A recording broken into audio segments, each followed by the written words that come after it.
జై గురుదేవ్. మనము దేవుడు, దేవత అనే పదాలను ఎవరి భాషలో వాళ్ళు, ఎవరి ధర్మంలో వాళ్ళు, ఎవరి మతంలో వాళ్ళు వాడుకుంటున్నటువంటి పదమే దేవుడు లేక దేవత లేదా దైవము. ఇలా మాట్లాడుతున్నాం. ప్రతి ఒక్క పదము ఇప్పుడు చెట్ల మీద గుట్టల్లో జీవించిన మానవునికి ఈ దేవుడు అనే పదము ఎక్కడ స్టార్ట్ అయిందో ఎప్పుడైనా ఆలోచన చేసామా? చేద్దాం. దేవుడు అనే పదానికి మూలం అంటే ఆ పదం ఎలా ఏర్పడిందని వెనక్కి వెళితే దైవము అని తెలుస్తుంది. దైవంకు ఇంకొంచెం ముందుకు వెళితే దివ్యము అని తెలుస్తుంది. దివ్యము అంటే వెలుగు, ప్రకాశము అని తెలుస్తుంది. ఈ ప్రకాశము మనకు కనిపించే ప్రకాశము ఉంది. ఇది ఒక్కటే నిజం కాదండోయ్. కనిపించే ప్రకాశము సూర్యుడు, చంద్రుడు, నక్షత్రాలు, వెలిగే దీపాలు, ఎల్జీ లైట్స్, బ్యాటరీ లైట్స్, ఏవైనా సరే వెలుగు. ఈ వెలుగు కాదు వెలుగు. ఈ వెలుగు కాని వెలుగు ఒకటి ఉంది. ఆ వెలుగులో సమస్తాన్ని నువ్వు దర్శించవచ్చు. అదే దివ్యము. ఆ దివ్యము ఎక్కడుంది అంటే సర్వవ్యాపి, సమస్తము వ్యాపించే ఉంది. సమస్తము మూడే ఉన్నాయండి.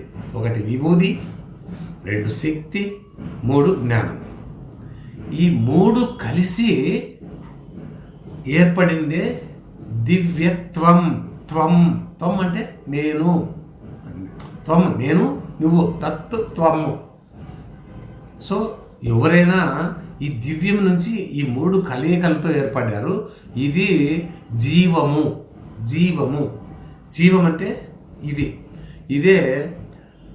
ఇప్పుడు ఒక ఉదాహరణకి మనం ఒక సూర్యకాంతిలో దర్శిస్తున్నాం. అంతా ఇది వెలుగు అనుకుంటున్నామండి. అంతర్జ్యోతి ఒకటి ఉంది.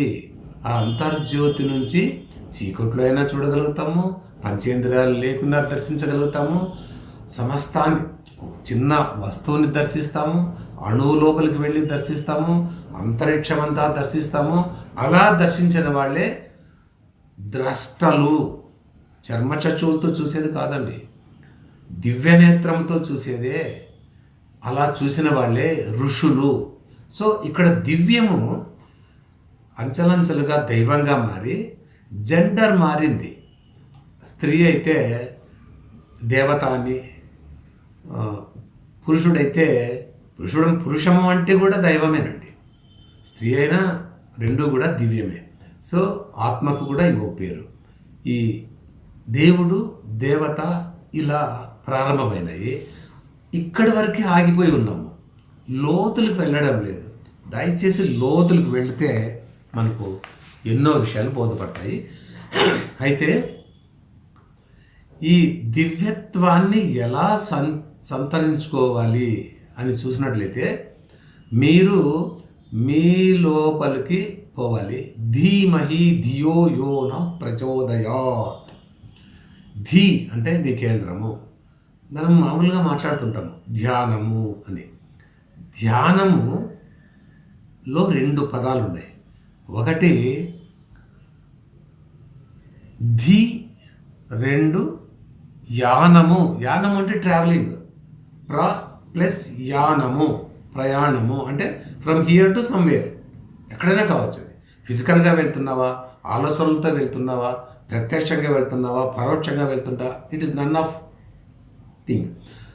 యానం అంటే ట్రావెలింగ్, జర్నీ.